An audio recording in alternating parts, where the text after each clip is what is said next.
سەرپەرشتیاری ئیدارەی سربەخۆی سۆران لە ڕۆژی ئاڵای کوردستان لە نێو نەخۆشخانەی فێرکاری ئاشتی هێڕش دەکاتە سەر لایەنە ئیسلامیەکان و بەوە تۆمەتباریان دەکات کە دژی ئاڵان و هەڵمەتیان دژی ئاڵا ئەنجام داوە. ئەمە لە کاتێکدایە ئیسلامیەکان شان بە شانی ئاڵای حیزب ئاڵای کوردستانیان لەسەر بارەگاکانیان هەڵداوە و بەردەوام دەشەکێتەوە و هیچ کات گرفتیان لەگەڵ ئاڵای کوردستان نەبووە. بەداخەوە لەلایەن پارتە ئیسلامیەکانیشەوە کار بۆ ئەوە دەکرێتن کە ئاڵای کوردستان یان سرودی نیشتیمانی کوردستان لەگەڵ بەها پیرۆزەکانی ئاینی ئیسلام یەک ناگرێتەوە، بۆیە ئەوانیش زۆر جاران هەڵمەتێکی ویان دەست پێ کردووە کە وا لە خەڵکی ئێمە بگەینن کە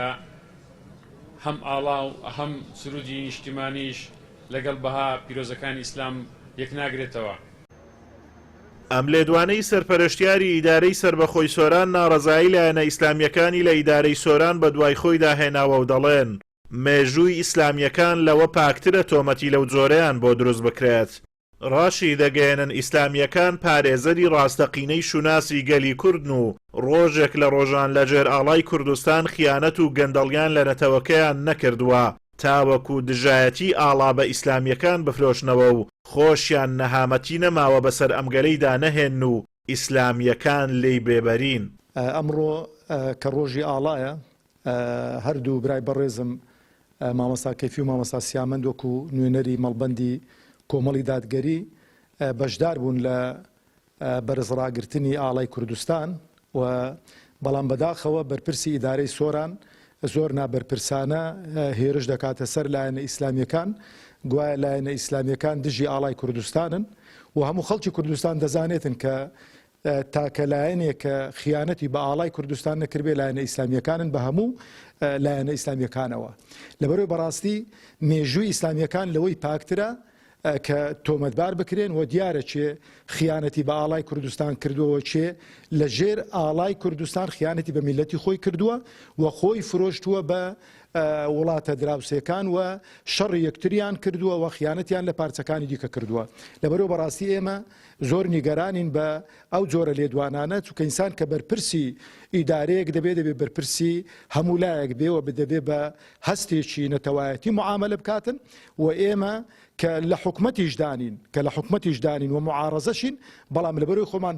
خۆمان بە خاوەنی ئاڵاکە دەزانین ئەمڕۆ بەشدار بووین، بەڵام بەداخەوە بۆ قسانەی و ئەگەر بەڕاستی داوای لێبوردنیش نەکاتن ئێمە بە شێوازێکی دیکە هەڵوێسی دیکەشمان دەبێتن و لە ڕووی لە ڕاگەیاندن ئەوانەشەوە و حتا ئێمە لە محکەمە سکاڵای لەسەر تۆمار دەکەین کە ئیتیهامی لایەنە ئیسلامیەکان دەکاتن دەبێت بەڵگە و مستەمسەکی خۆی بخاتە ڕوو. خوازیاریشم ئەوە دوازاری بێتن و دووبارە نەکرێتەوە، چونکە ئێمە خۆمان لە هەموو لایەک بەدڵسۆستر زانین بۆ ئەو میلەتەمان بۆ ئەو خاکەمان و تاکە لایەنێکیشین لایەنە ئیسلامیەکان کە خیانەتمان لە میلەت و لە ئاڵای خۆمان نەکردووە. بەداخەوە لەم ڕۆوەکە ینی ڕۆژی ئەڵا بوو لە سنووری ئیدارەی سۆران، ینی کەربەدەستانی ئەم ئیدارەیە هێرشێکی ناڕەوا ئەکەنە سەر ئیسلامیەکان بەوەی توان بەوەی ینی ئیتهامیان ئەکەن کە دژی ئاڵای کوردستان یان ڕێز لە ئاڵای کوردستان نەگرن. بەڕاستی ئەمە دیعایەکی باتیلە و ینی بێمعنایە بەڕاستی، چونکە هەر وەکو ئاماژەم پێدا بەڕاستی ئیسلامیەکان پارێزەری ڕاستەقینەی شوناسی ئەم میلەتەن،